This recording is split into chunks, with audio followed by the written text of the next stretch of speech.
जय हिंद, सुप्रभात। 28 दिसंबर 2025।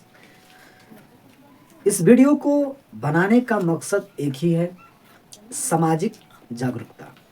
साथ ही साथ इस करंट अफेयर्स की सहायता से आपको यह अवगत हो चुका है होगा कि देश की गतिविधियां किस करवट ले रही हैं और भारत में न्यू अपडेट्स क्या बन रहे हैं। पहली इस क्वेश्चंस के माध्यम से ये देखने का प्रयास करेंगे कि वर्तमान की जो राष्ट्रपति द्रौपदी मुर्मू जी हैं, उसने क्या गतिविधियों पर प्रकाश डाला है।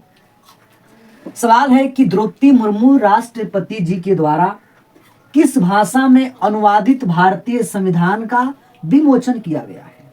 अर्थात ये जो भारतीय संविधान है और भारतीय संविधान को उस भाषा में कन्वर्ट किया गया है जिस भाषा को हम संथाली कहते हैं। संथाली भाषा को कहते हैं, यानी कि यह भारतीय संविधान को अब संथाली भाषा में अनुवादित करके विमोचन करने का कार्य द्रौपदी मुर्मू जी ने किया। और ये कब किया? ये करती हैं 25 दिसंबर 2025 को। किंतु ये संथाली जो भाषा है, ये भारत के दो क्षेत्रों में, दो राज्यों में निवास यह आदिवासी जनजाति करती है। पहले हम देखते हैं कि सर झारखंड के क्षेत्र एंड दूसरा WB कहें तो वेस्ट बंगाल, पश्चिम बंगाल के क्षेत्रों में ये जनजाति निवास करती है। अब देखना होगा कि इस संथाली जो भाषा है, ये मुंडा परिवार की सबसे बड़ी भाषा के रूप में माना जाता है एंड संथाली भाषा भारतीय संविधान के शेड्यूल अनुसूची 8वीं में शामिल भी किया गया है। इसका लक्ष्य है कि भारतीय संविधान को जो समुदाय भारतीय संविधान की गतिविधियों पर, भारतीय संविधान के बारे में जागरूक नहीं है, वह जागरूक हो सके और अपने अधिकार को जान सके। लेकिन दूसरी सुर्खियां क्रिकेट जगत से बन रही हैं। भारतीय महिला बल्लेबाज जिन्होंने मात्र 21 वर्ष में इतिहास रचा है, सबसे अधिक T20 में सर अर्धशतक लगाने का जो कार्य किया, वो शेफाली वर्मा का नाम आता है। हाँ दोस्त, बंद कर दो। शेफाली वर्मा ने मात्र 21 साल की उम्र में उन्होंने 12 अर्धशतक लगा दिया है। अर्धशतक लगाने का कार्य शेफाली वर्मा ने किया है। और न्यू अपडेट तो ये भी आ रहा है पुरुषों में कि सर 36 गेंदों पर शतक लगाने वाला शतकवीर बिहार का लाल वैभव सूर्यवंशी है, जो दुनिया में टॉप 1 पर वहीं चल रहा है। लेकिन सुर्खियां हमारी ये बनती हैं दोस्तों, जो बताया जाता है कि WHO वर्ल्ड हेल्थ ऑर्गेनाइजेशन की गाइडलाइंस जारी की जाती हैं और कहा जाता है कि HIV की पहचान हेतु कौन सा टेस्ट जरूरी हो जाता है, जिसका नाम दिया जाता है CD4। नाम दिया जाता है CD4, जिसे हम लोग कहते हैं कि HIV की पता लगा सकेगा, जिसे T लिम्फोसाइट के नाम से जानते हैं।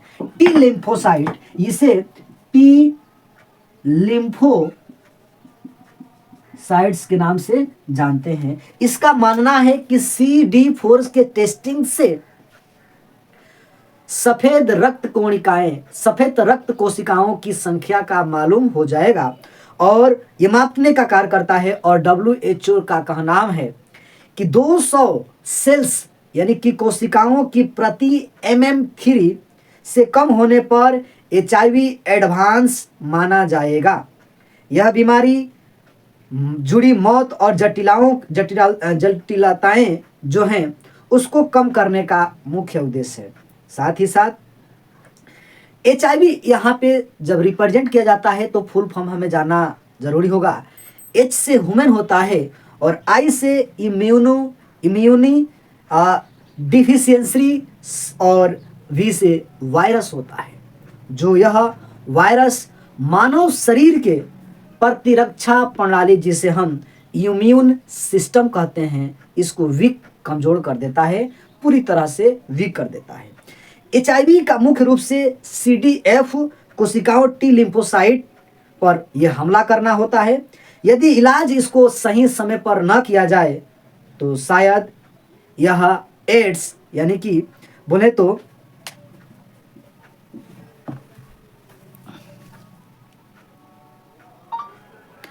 यह एड्स नामक गंभीर बीमारी हो सकती है। तो इसको भी हमें जो है कि ध्यान देना होगा, जिसे AIDS acquired immunodeficiency syndrome कहा जाता है। ये रोग से पीड़ित हो जाते हैं और जो है कि आदमी की मौत हो जाती है। ये कहानी चली। लेकिन सर ताज़ा रिपोर्ट 12 पुत्र आता है, ऐतिहासिक ग्राम योजना है, जिसे मैं चाहता हूं कि पूरी देश में जितने भी स्टेट हैं उस स्टेट में ये 12 पुत्र ग्राम योजना का उदय हो जाता, शुरुआत हो जाता, तो गांव गांव न रह जाता, वह शहर से भी आगे निकल जाता। और इस 12 पुत्र ग्राम योजना की शुरुआत देश का पहला राज्य किया है। उस राज्य का नाम है ओडिशा। ओडिशा सरकार ने कहा कि अगर उस राज्य के कोई स्वतंत्रता सेनानी हो, चाहे साहित्य के क्षेत्र में वह कवि हो, कविता हो, जो है कि महान व्यक्तित्व हो, महान व्यक्तित्व हो, या उस व्यक्ति को हम लोग समाज के एक अच्छे इंसान के रूप में जानते हैं, तो उनका कार्य है कि सर उनके नाम पर राष्ट्रीय धरोहर स्थल बनाते हैं और एक पर्यटन के लिहाज से वेरी वेरी इंपॉर्टेंट हो जाता है। और ऐसा पूरे देश में हो जाता तो बड़ी बात होती, और पूरे स्टेट को इससे सीख लेना चाहिए उड़ीसा से। आगे बात करते हैं। अटल स्मृति न्याय सोसाइटी के अध्यक्ष किसे नियुक्त किया गया है, जिसका नाम है सर एम वेंकैया नायडू।